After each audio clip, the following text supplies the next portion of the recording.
അധ്യായം അതിൻ്റെ 21, 22 വാക്യം.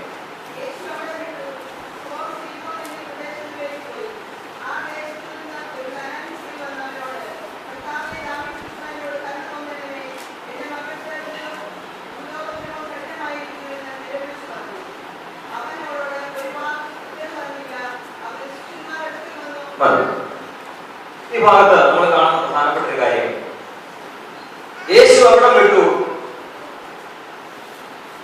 സീദോൻ എന്ന പ്രദേശങ്ങളിലേക്ക് വാങ്ങിപ്പോയി. ആ പ്രദേശത്ത് നിന്ന് ഒരു കനാന്യ സ്ത്രീ വന്ന് അവനോട്, ആ ഭാഗം നമ്മൾ വായിക്കും.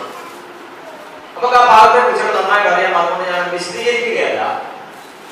അവിടെ നമ്മൾ ശ്രദ്ധിക്കേണ്ട ഒരു കാര്യം, അവള് ഇസ്രായേൽക്കാരത്തിയല്ല, അവള് ജാതീയ സ്ത്രീയാണ്. കനാന്യരുള്ള ദേശത്ത് താമസിക്കുന്നവളാണ്.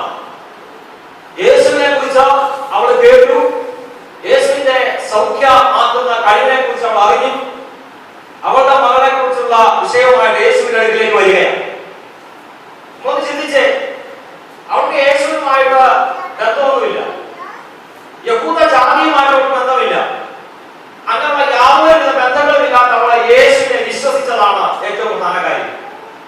അതവിടെ നിൽക്കട്ടെ. എന്നെ ചിന്തിപ്പിച്ച ഒന്നൊരു കാര്യം ഞാൻ പറയാം. അവൾ യേശുവിനെ കൊണ്ട് പറഞ്ഞൊരു കാര്യമുണ്ട്, ആ വായിച്ചാണ്. അവൾ വിളിച്ച വിളി കേട്ടോ. ഒന്ന്, കർത്താവേ